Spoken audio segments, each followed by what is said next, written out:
High everyone, আসসালামু আলাইকুম। Welcome back to my channel. আশা করছি আপনারা সবাই অনেক ভালো আছেন। আলহামদুলিল্লাহ, আল্লাহ তাআলার অশেষ রহমতে আমরাও ভালো আছি। গত 4 সপ্তাহ 1 মাস প্রায় আমি কোনো ভ্লগ আপনাদের সাথে শেয়ার করিনি। কমেন্ট বক্স থেকে শুরু করে আমার মেসেঞ্জারে অসংখ্য মানুষের মেসেজ এসেছে যারা আমাদেরকে ভালোবাসেন, কেয়ার করেন।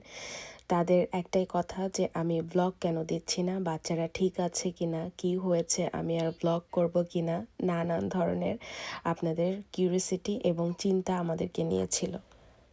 আমার সব কাজ শেষে যতটুকু সময় থাকে নিজের কাছে, নিজের রেস্ট নেওয়ার জন্য, সেই সময়টুকু ব্যয় করেই আমি আসলে ব্লগটা রেডি করি, ব্লগ দেই।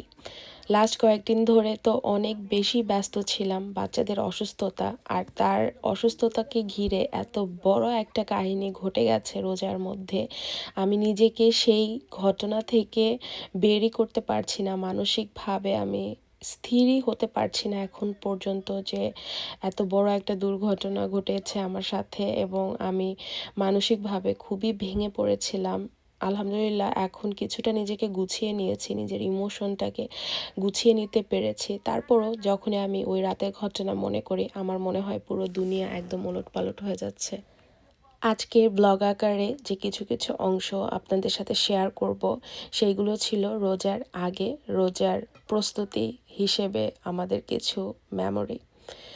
এখন বাজারে জিনিসপত্রের যেই দাম, বিশেষ করে মাংসের দামও এখন অনেকটাই বেড়ে গিয়েছে, তাই আমরা কয়েক মাস পর পর ফার্ম থেকে ল্যাম কাটিয়ে আনি, কারণ ল্যামের মাংসটাই এখন আমাদের বেশি খাওয়া হয়। এখানে যে বড় বড় খাসিগুলো পাওয়া যায় সেগুলো অনেক বেশি বড় থাকে আর মাংস অনেক সময় শক্ত থাকে, তাই ছোট ছোট ল্যাম কাটিয়ে আনলে ল্যামের সাথে এর কলিজা, মগজ সবই দিয়ে দেয়। তো আমার মনে হয় যে তুলনামূলক দোকানে থেকে দামও কম পড়ে, আর অবশ্যই এটা তো একদম ফ্রেশ মাংস। যেদিন মাংস আনা হয়েছিল সেই দিনই আমি বাচ্চাদেরকে সাথে নিয়ে আর সুজনের সাহায্য নিয়ে মাংসটাকে ফ্রিজে রেখে দিয়েছি গুছিয়ে, আর কিছুটা মাংস আমি এখানে রান্নার জন্য মাখিয়ে রেখে কাজে চলে গিয়েছিলাম।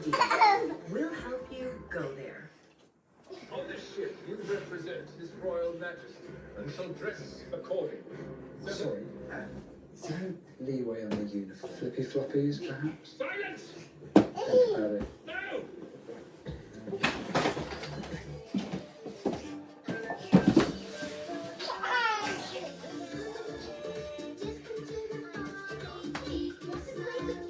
Hey, hey, hey, hey.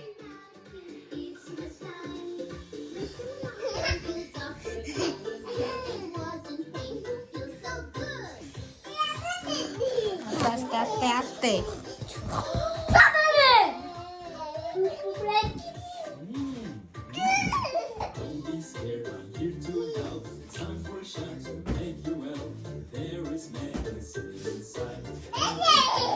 মাশাল্লাহ, আর তো সবসময় অনেক বেশি দুরন্ত, কিছু না কিছু তার করতেই হবে সব সময়। আর এদিকে আমার মেয়েটাও আলহামদুলিল্লাহ ভাইকে ফলো করবে, ভাই যা করবে সেইটাই সে করবে। আর এদিকে তো তার বয়সের কোনো চিন্তা তার নেই, এই ঝাঁপায় লাফায় আর দেখা যায় হুট করে একটা ব্যথা পেয়ে বসে থাকে। রোজার মধ্যে সবাই মিলে একসাথে ইফতার করার আনন্দটা অন্যরকম। এইবার আমি ভাগ করে নিয়েছিলাম ইফতারে সবাইকে বলার জন্য, কারণ যেহেতু ইফতারটা একই টাইমে সবাই খাবে এবং নামাজ আদায় করার একটা ব্যাপার থাকে, তাই একসাথে বেশি মানুষ হয়ে গেলে না অ্যাডজাস্ট করতে গেস্টদের একটু কষ্টই হয়ে যায় আমার মনে হয় আর কি। তাই এবার ভাগ করে নিয়েছিলাম যে ধাপে ধাপে সবাইকে নিয়ে একসাথে আমরা ইফতারটা করব ইনশাল্লাহ। যেমনটা ভেবেছিলাম ঠিক তেমনটাভাবেই সব আয়োজন করেছি, যদিও একটু মনে কষ্ট লাগে, কারণ দেখা যায় অনেক কিছু করার ইচ্ছা থাকলেও সময় দিয়ে কুলিয়ে উঠতে পারি না, আর তখন খারাপ লাগে যে মনে হয় যে আরও কিছু করলে আরও বেশি ভালো লাগতো। আমি ইফতারের নাস্তায় রেখেছিলাম অনেক ধরনের ভাজা ভুজি, যেগুলো বাচ্চারা পছন্দ করে, আর শুধু বাচ্চারা না, আমরা বড়রাও আসলে ইফতারে ভাজা পোড়াটাই সবার আগে খুঁজি বা খাই। আর রাতের ডিনারের জন্য আমি একদম সিম্পল খাবার করেছিলাম, ভাত, শুটকি ভর্তা, ডিম ভুনা, তার সাথে হলো মাংসের একটা তরকারি। সবাই অনেক তৃপ্তি করে খেয়েছে, আর যেহেতু আমি ইফতারের সব আইটেমগুলো বাসায় তৈরি করেছি, একদম ফ্রেশ আর হোমমেড খাবারের মজাই আলাদা, সবাই অনেক আনন্দ নিয়ে খায়। রোজার মাসে আসলে হাতে গোনা কয়েকটা দিন মনে হয় যে এই তো রোজা শুরু হলো আর চোখের পলকে কিভাবে যে 4টা সপ্তাহ পার হয়ে যায় একদম বোঝাই যায় না। কথায় আছে হাতে গোনা দিন তাড়াতাড়ি চলে যায়। তো রোজার মাসটায় আবার যেহেতু আমাদের দুইজনেরই কাজ ছিল, তো সেই জন্য আরও বেশি কনজাস্টেড ছিল।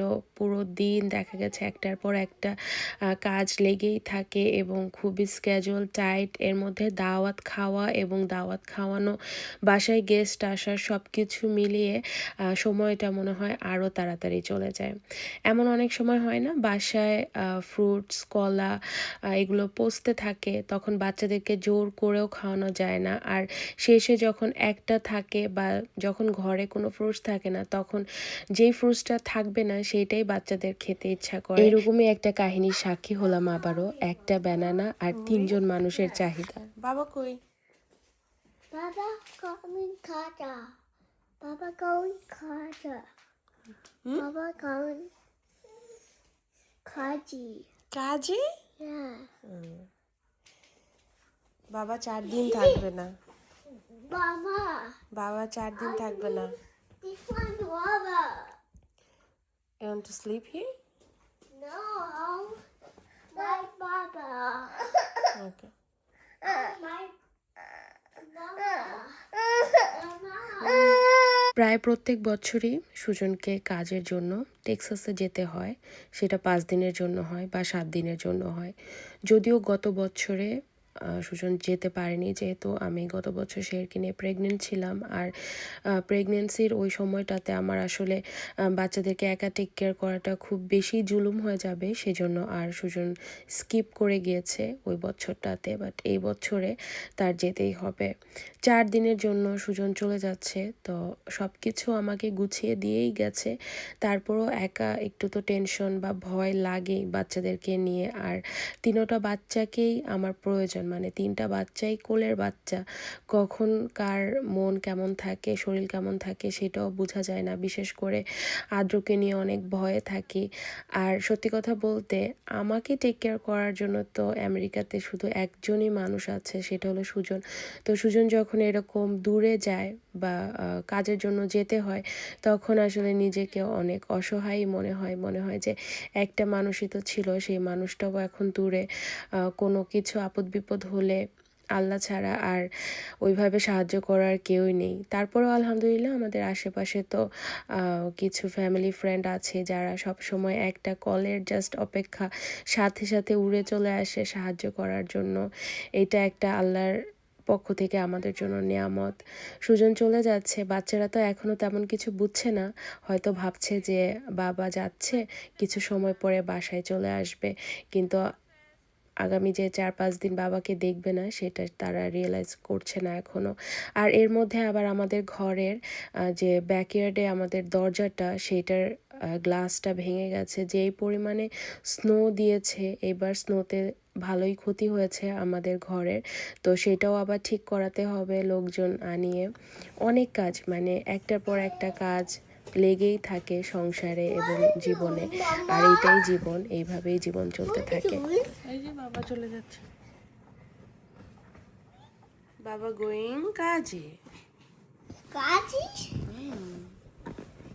Okay. Hey, wake me. বাবা কিন্তু আজকে আসবে না, Why not? কারণ বাবা কিন্তু 4 দিন আসবে না। বাবা বললো না তুমি মাম্মার সাথে স্লিপ করতে হবে? Yes. You'll be fine? Yes. Okay. You'll be fine, সে আমরা সবাই মিলে ভাইজানকে টেক কেয়ার করতে পারবো Yes. ইনশাল্লাহ। ইনশাল্লাহ বলে তাই, It's like yeah. ইনশাল্লাহ। ওই যে আরেকজনে পায়ে গেছে রিমোট। এই মেয়েটা বেলবেলেতা রস্ত করে না Oh, the back. বেলবেলে Oh, patay. Daya patay. Enaya বাদ দে। যেহেতু অনেক আগে থেকেই প্ল্যান হচ্ছিল টেক্সাসে যাওয়ার, তাই আমি কাজ থেকে লিভও নিতে পেরেছিলাম, একদম নির্দ্বিধায় বাসায় থাকতে পেরেছি 4টা দিন বাচ্চাদের সাথে। যেহেতু বাচ্চাদের জীবন আমাকে আর সুজনকে ঘিরেই, তাই আমরা বেশি সময় তাদের লাইফে অ্যাবসেন্স থাকলে তাদের ইমোশনালি একটা ফেজ যায় এবং সেটা তাদেরকে ফেস করতে হয়। তাই আমি আগে থেকেই তাদেরকে প্রিপেয়ার করে রেখেছিলাম যে বাবা 4 দিন থাকবে না। যদিও ওই দিন রাতেই আদ্র অনেক বেশি কাটাকাটি করেছে বাবার জন্য, কারণ আদ্রর রাতের যে রুটিনটা সেটা ওর বাবার সাথেও করে, ওকে বেডে দেওয়া, তাকে ডাইপার চেঞ্জ করে দেওয়া, সব কিছু এ টু জেড। তাই ওই দিন রাত থেকেই আমার বাবার অনেক বেশি কান্না পেয়েছে বাবার জন্য এবং সে কান্নাও করেছে। আর প্রথম দিন রাত্রেও বাবার কথা জিজ্ঞেস করলেও পরের দিন থেকে তার মনটা সত্যিকার অর্থে খারাপ হওয়া শুরু হয়েছিল।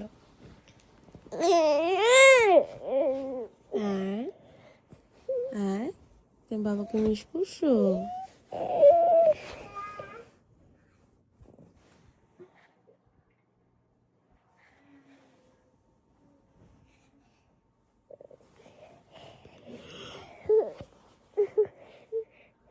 কি বলছো? কি বলছো? বাবা তুমি বাবাকে চাও?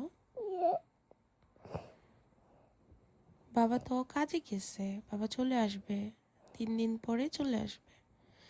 তুমি মামার সাথে এনজয় করো, বোনের সাথে, ভাইয়ের সাথে। তোমার একটু বেশি খারাপ লাগে কারণ তুমি তো বাবার সাথে ঘুমাও রাতে, তাই তাই না পাপা? থাক, আর কান্না করো না, দেখি।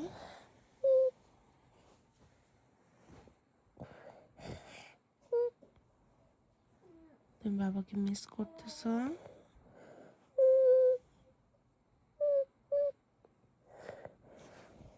বাবা চলে আসবে,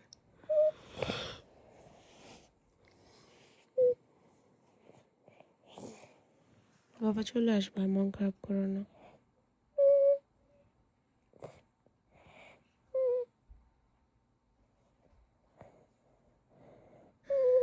আর তার আদ্রই তাদের বাবার জন্য কান্নাকাটি করেছে, বাবাকে ভীষণ মিস করেছে। আর শেহের মাম্মা তো এই দুনিয়াতেই ছিল না, তার দুনিয়া আলাদা, সে এখন এইসব ইমোশনের জন্য অনেক বেশি ছোট। তাকে একটু কোলে রাখলেই সে খুশি, আর কিছুই তার লাগে না। খাওয়া দাওয়া, মানুষ কে আসলো কে গেল তার বেশি একটা তফাৎ এখনও বুঝতে পারে না আমার ছোট্ট মাম্মাটা। আজকে রান্নাবান্নার দিন ছিল, বাচ্চাদেরকে নিয়ে একা হাতে সব কিছু সামলানোটা একটু কষ্টই, তারপরও আমি কিভাবে যেন করে ফেলি। নিজের কাজকর্ম দেখে মাঝে মাঝে নিজেরই অনেক বেশি অবাক লাগে যে এত কিছু আমি একা করি কিভাবে, আসলেই তো। আজকে এখানে রান্না করছি ফুলকপি দিয়ে ডিমের ঝোল। এইটা খেতে আমি ভীষণ পছন্দ করি। আমার বাসায় খাবার নিয়ে এসেছিল আমাদেরকে দেখতে লিমা আপু আর ইপু ভাইয়া, যদিও আমি ওদিন রান্নাও করেছিলাম। আর সুজন যেদিন এসেছে তার পরের দিনই আমাদের জন্মদিনের দাওয়াত ছিল, ইনায়া বুড়ির জন্মদিন, সেখানে আমরা সবাই মিলে যাব, তাই বাচ্চাদেরকে আগে থেকেই রেডি করিয়ে নিয়েছি। শেহেরের জন্মদিনে অনেক জামা কাপড় গিফট শেহের তো পেয়েছেই, তার সাথে শেহেরের 2 ভাইও অনেক গিফট পেয়েছে। সবাই শেহেরের সাথে সাথে আমার 2 ছেলের জন্যও গিফট এনেছে। এই যে আজকে আর যে ড্রেসটা পরেছে সেই ড্রেসটা হলো আর্টদের বাঁধন আন্টি আর তালহা মামা আর্টকে গিফট করেছে। খুব সুন্দর ড্রেসটা। সুজন চলে এসেছিল ভালোভাবেই, আর বাচ্চারাও অনেক খুশি ছিল সুজনকে দেখে, আর আমিও রিলিফড ছিলাম যে ফাইনালি সুজন চলে এসেছে। জন্মদিনে যখন দাওয়াত ছিল তখন রোজার সময় চলছিল, তাই ইফতারেই সবাইকে বলেছিল। আমরা এখানে অনেকগুলো ফ্যামিলি ছিলাম, খুব এনজয় করেছি। আর বার্থডে গার্লের এখানে মন খারাপ, তাকে মানানো হচ্ছে যাতে সে একটু মাথাটা ঠান্ডা করে এবং কেকটা কাটে, কারণ গেস্টরা অপেক্ষা করছিল বার্থডে গার্লের কেক কাটার জন্য। আর আদ্র আজকে বসেছে হলো আপু ভাইয়ার বেডরুমে, কারণ সবাই যেহেতু ফ্লোরে হাঁটাহাঁটি করবে এবং আমরা সবসময় সচেতন থাকি বলে আমি কখনোই আশা করি না যে সবাই 100% সচেতন থাকবে, কারণ সবার লাইফস্টাইল এক না, সবার চিন্তা ভাবনায় এক জিনিস থাকে না, তাই না? তাই আমি মানুষের থেকে একদমই এক্সপেক্ট করি না যে তারাও 100% ভাবে আদ্রকে প্রায়োরিটি দিবে বা দেখবে। তবে আলহামদুলিল্লাহ আমাদের সারাউন্ডিংয়ে যারাই থাকে তারাই আমার বাচ্চাকে অনেক ভালোবাসে, বা হয়তো এরকম যে আমার বাচ্চাদেরকে যারা ভালোবাসে পছন্দ করে তাদের সাথেই আমি মেলামেশা করি। সবাই অনেক ভালো থাকবেন, দোয়া করবেন আমাদের জন্য।